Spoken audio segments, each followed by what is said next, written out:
can this team eventually, it ain't going to be this year, but eventually win a title as currently constructed? Of course, you got to tweak things here and there, but is it possible to win with the current construction of this roster?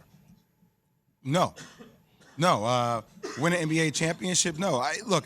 I think this team needs to make some moves. I think they were too guard-oriented at times. I would like for them to have a big that they could take advantage of. Like, I'll throw it out there. Like, I don't know what's happening to his situation with him, but like a DeAndre Ayton potentially, or Zach LaVine, another guard that could be dynamic. Like, I struggled last night watching Spencer Dinwiddie not create more plays for himself and being aggressive. So I think Luka is a generational talent. I think that Jason Kidd is the one head coach that can get him to buy into a different style of play about giving the ball up early.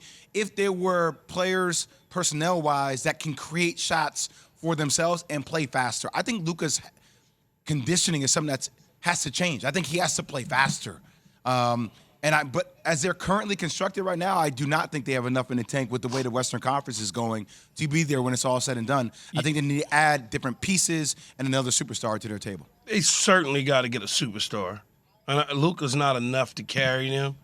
I understand he's a scorer and all those sort of things, but if I'm giving him 30 a game, but I'm getting 26, I'm gonna take that all day long. I'm gonna trade that every single day of the week. They've got to find another star. Everybody has two. You're not going to win a championship with just one. I know Kawhi did it a couple years ago, but Kyle Lowry and oh, God, what's the guy, Kawhi Jay? Leonard? I said Kawhi. What did I say? You said Kyle Lowry. You said Kyle Lowry. God. Kawhi Leonard and Kyle Lowry, but then also they had the third guy, the center. Pascal Siakam? Yeah, Siakam was there with them. And you can't win championships all by yourself. The Lakers had to go out and acquire AD. Okay, you look at what the Milwaukee Bucks did a year ago. They had Middleton as part of the Giannis deal. So I think they certainly got to go get somebody for sure.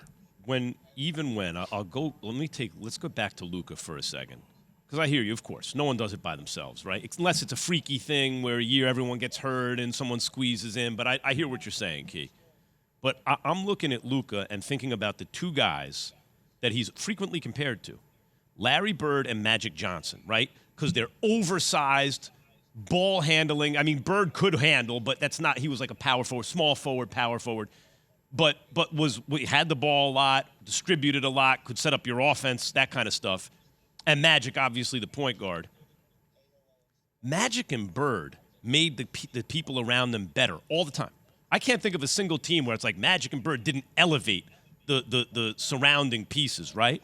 And Luka has some of the same skill set, but is frequently, it gives me the feeling, and I know last night they were just cold from outside, Jay, but a lot of times you look at the end of the game, 3 assists, 2 assists, when he should have double digits, right? Mm-hmm. Like he should be the kind of player that elevates everyone, not just that drops 40. 1,000%. But see, where my brain goes to is, does Luka have flaws?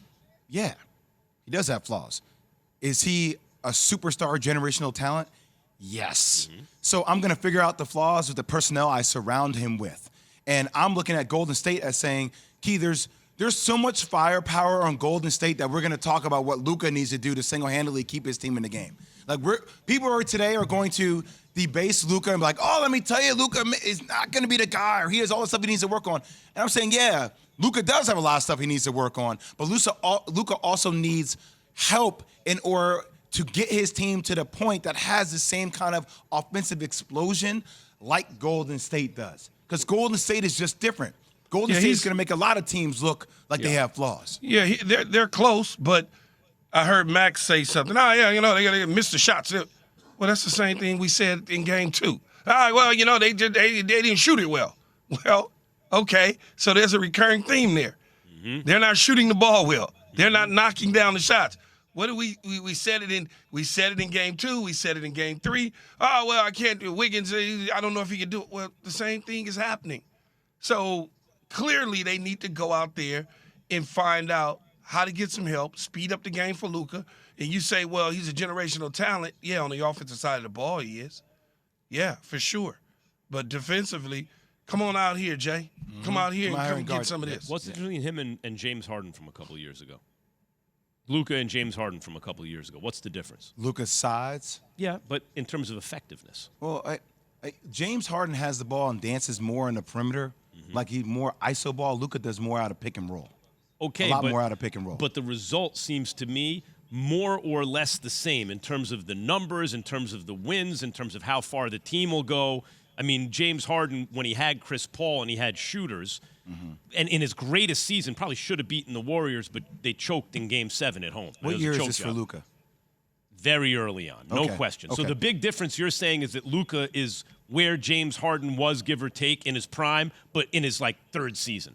Fourth season. So what I'm saying is Luka still has a lot of growth. I'm not sitting here on national TV trying to defend that Luka is, the perfect player at all, because he's not. There are aspects sometimes where he holds on to the ball too long. There are aspects about his conditioning that needs to be better. But I'm saying he's at that critical point, Key, whereas if Dallas and Mark Cuban don't surround him with the right pieces to elevate him, some people will start talking about him as a James Harden type player, and that's not who he is. And there's nothing wrong with James Harden. James Harden is special too, by the way. Yeah, of course. Jay, what game is this? What game would this be in the NBA season? What are we at, 100? What 95, hundreds. So he still needs to get in shape at 100? Yes. I can't even comprehend that. I've been playing all season long, and you're telling me he still needs to get in shape? Yeah, but Key, there's something. He has been so uniquely gifted that at his size and his frame, you look at his body, there's still a lot of baby fat on his body. Thanks for watching ESPN on YouTube. For live streaming sports and premium content, subscribe to ESPN+.